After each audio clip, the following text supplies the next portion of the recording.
More. Draw. Here. Austin Davis. Keller.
can you hear me?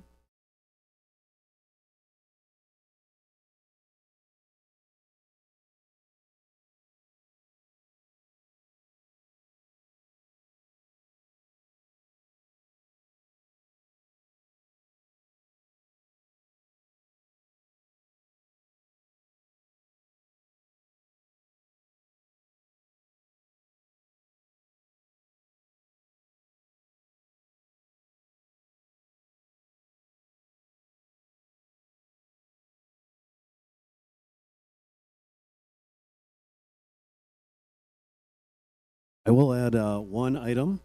Glad you're all sitting down. Supposedly, the electrical panel has shipped. Yes. After we awarded the contract, what, January of last year? I think we approved the electrical shop drawings in February of last year. It has shipped. I don't want to jinx it. I'm not even going to get into the. Well, believe it when it arrives. That's the update of the report.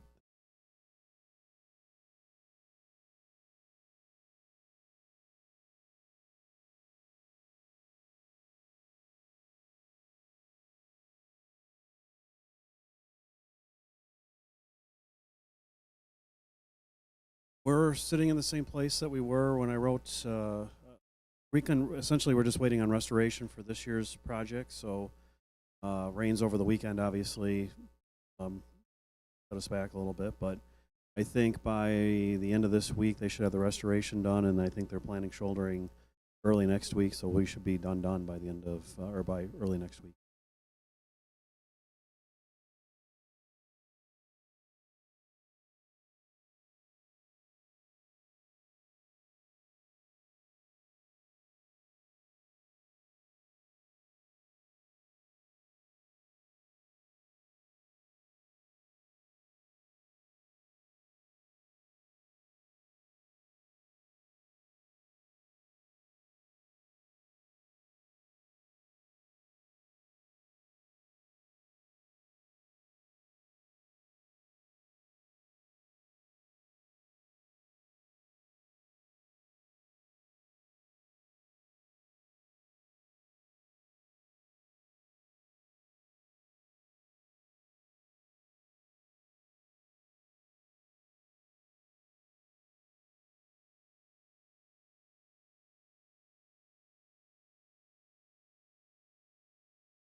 We are one tennis court will get converted to 2 pickleball courts. All the nets or the sorts of the nets will all be new as well, and they think they can be I think on site or done by September 6th.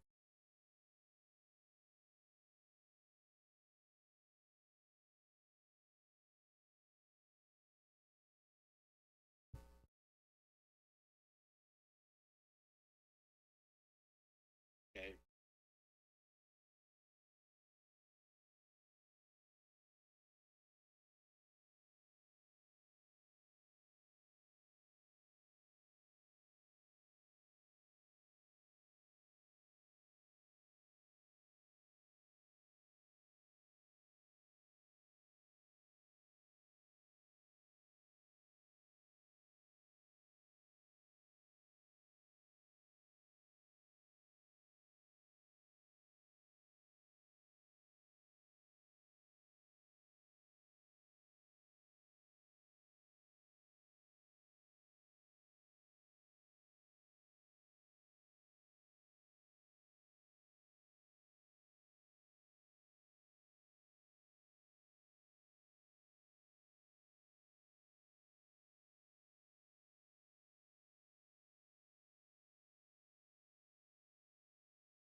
Austin Davis.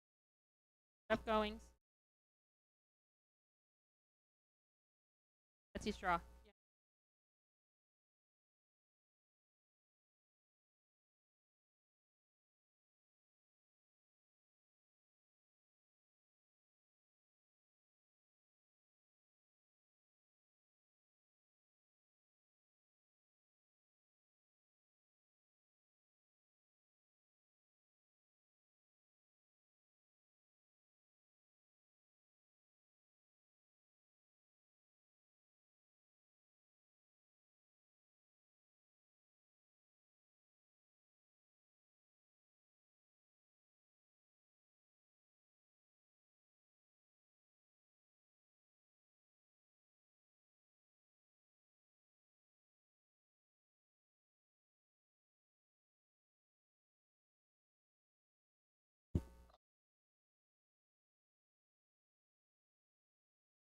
And Ravenscrest have reached out to me with the concerns about the sign. I forwarded the sign to them.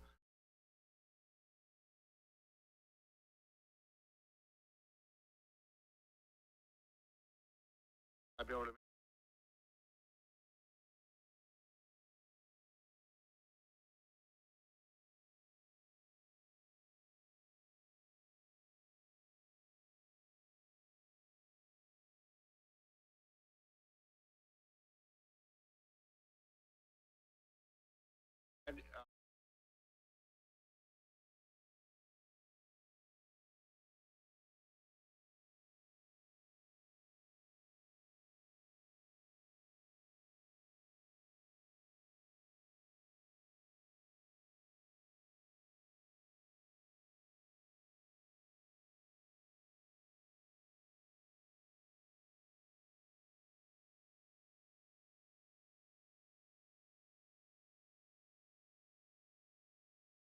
I'd like to give them some time to.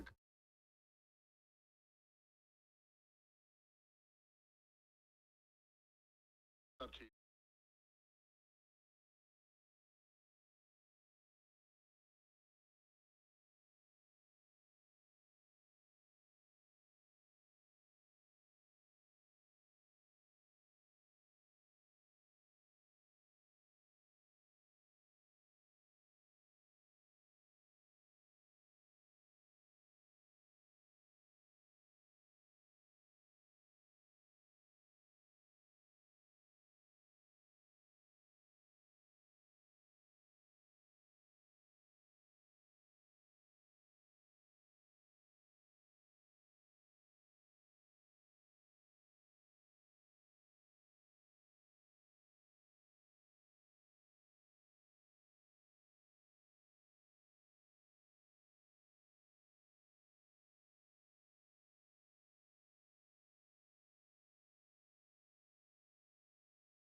Bruce Moore.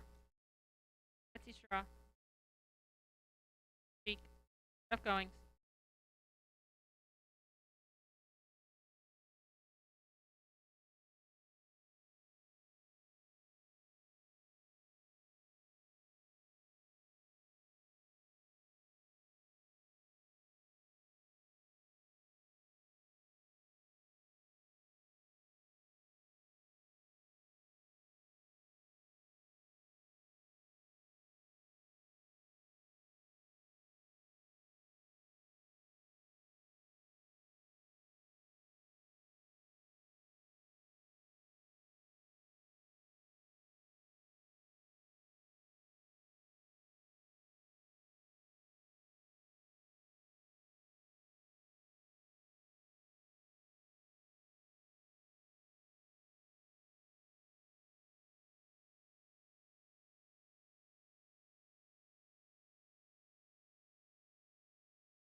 stuff going.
I'll just give a brief high-level report. So the village has three separate water systems, one in the north, one's the west, one's the south. Two of those water systems, the north and the west, are interconnected. We also share an interconnect with Candlewick Lake system on the west system. The idea that EPA put out when they promulgated the rules to require us, actually all water utilities, to do a source water protection plan was to look into protecting, the groundwater sources or your water source that you use for drinking water. And so we essentially wrote a separate plan for each system because each system, draws its water all from the same aquifers essentially. They're all shallow sand and gravel wells, but they're all a little bit different. We didn't want to confuse the agency when reviewing a single document that, that went over three systems. So each system was addressed separately. Essentially the conclusions that we found, some of them are obvious. We all draw, our water's drawn from a shallow sand and gravel aquifer. Those aquifers, just by nature, tend to be a little bit more susceptible to contamination, just because they're closer to the surface. If there's a spill, nutrients run off, anything that's soluble that stays in the water can get into the drinking water source a bit more easily. So we're vigilant on monitoring our water. Does daily tests of your water. We need to continue to do that. We need to also continue to monitor what's called our cross connection control program. So essentially, we don't allow water from an outside source to get into the village's system. That is done, typically that's an RPZ type of connection. For example, in the Public Works building, there's an RPZ connection in there. There's an outside spigot that if there was a fire in the building, fire department can hook onto our system within the building. That RPZ will prevent the water that they're pumping into the sprinkler system from coming back into the village's system. So, every year an RPZ has to be tested. Those test results are turned into the village, so we just need to make sure that we're continuing to do that. We need to continue to evaluate additional source options or protection options. So ordinances, step back zones, those sorts of things to protect the wells from future contamination. And then essentially in the north system, the last thing we really should do, I don't know that it's actually a requirement, but when the wells were drilled, we have, our west system and our south system are rather new. When those wells were drilled, EPA basically did some modeling of what's called the recharge areas. So where those wells draw their water from, where it's coming in from the surface and actually getting into the aquifer is called the recharge area. The north well is our primary well up by Lions Park. That's never been done. And so that's something that is within the guidance for the source water protection plan is to understand where it is that that water is coming from that goes into the well. So, but I don't think that it's actually, something that is mandated at this time. I think it's highly recommended. We'll look a little bit more into that and comment in the future. Two other things that we just want to talk briefly about. The first is that all of our wells, again, they draw from the same geologic formation, and that just tends to be a little bit more susceptible because it's just closer to the surface of the earth. And then secondly, and we've talked about this ad nauseum, we have two wells that are situated in very close proximity to each other, the south end of the village. They essentially have the same recharge area. They essentially draw from the exact same water, and we're limited as to what we can do to rehabilitate either one of those wells. We can only use mechanical means, so essentially shock treatment, if you will, to rehabilitate those wells. We cannot use chemical treatments on those because any chemical that's placed in one well will get into the other well. So that's kind of a limitation and something that we should look at long term. With that, I'm happy to answer any questions.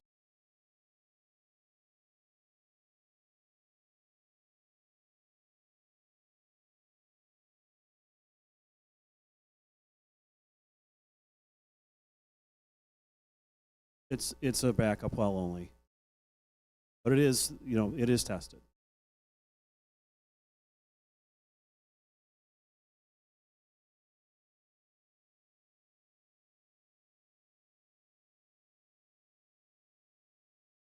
This is the Woodstock, or the tower down off of tower that's ever put into service down north, right? So the reason that tower is not in service is the water quality would be terrible. It would be stagnant, and if you remember back when you were in third grade and you put the glass of water outside in the wintertime and the glass was broken in the morning, the same thing happens with water towers. You don't want to leave them sit with stagnant water in there. That water will freeze. It'll actually split the tower. So until there's more demand and we get more overturn, there's no reason to put that tower into service.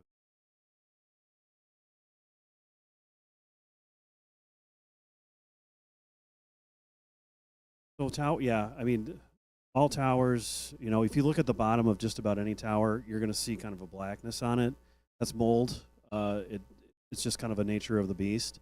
You can get them power washed. It's about 35 grand to get a tower power washed right now.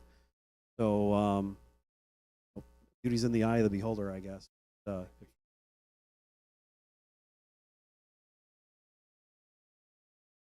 Yes, Jeff. Everyone, an idea what stated. Yeah, it's been a while since I've done one, but the last numbers I was hearing for, a 150,000 gallon tower like we have is somewhere in the $600,000 area. That's for cleaning the metal all the way, doing a clean blast and starting all over again, new primer and paint. It's ungodly expensive. You can get 20 to 30 years out of them. They're done right.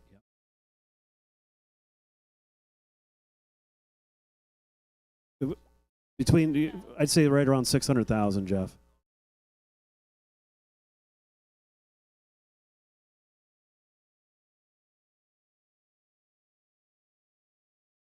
Yeah,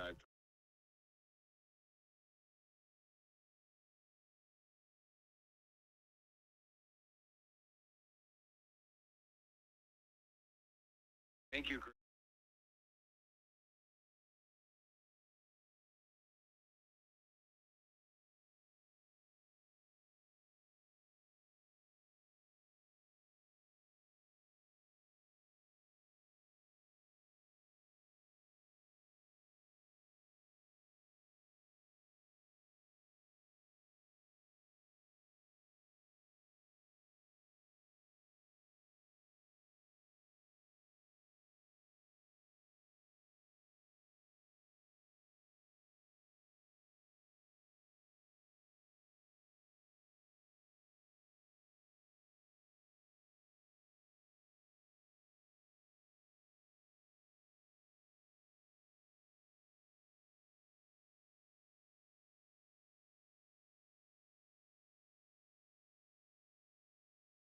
You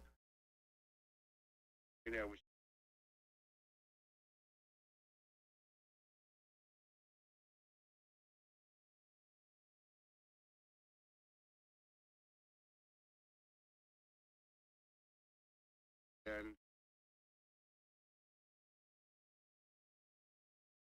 pickup. Pay for the.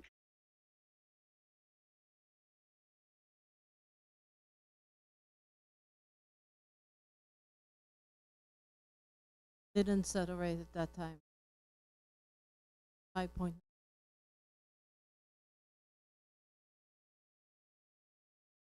Five years.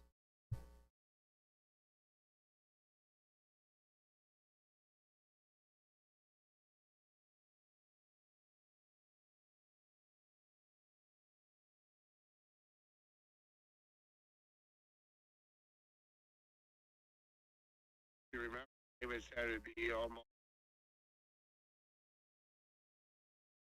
This was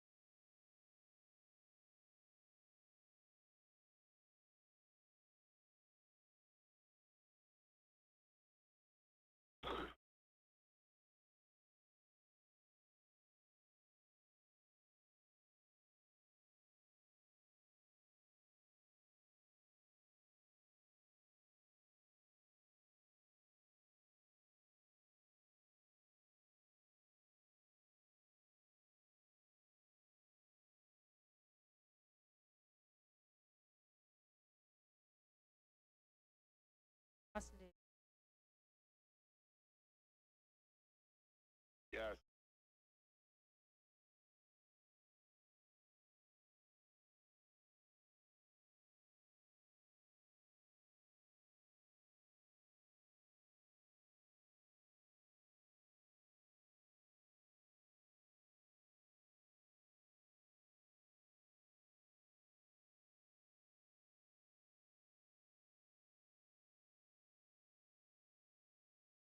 To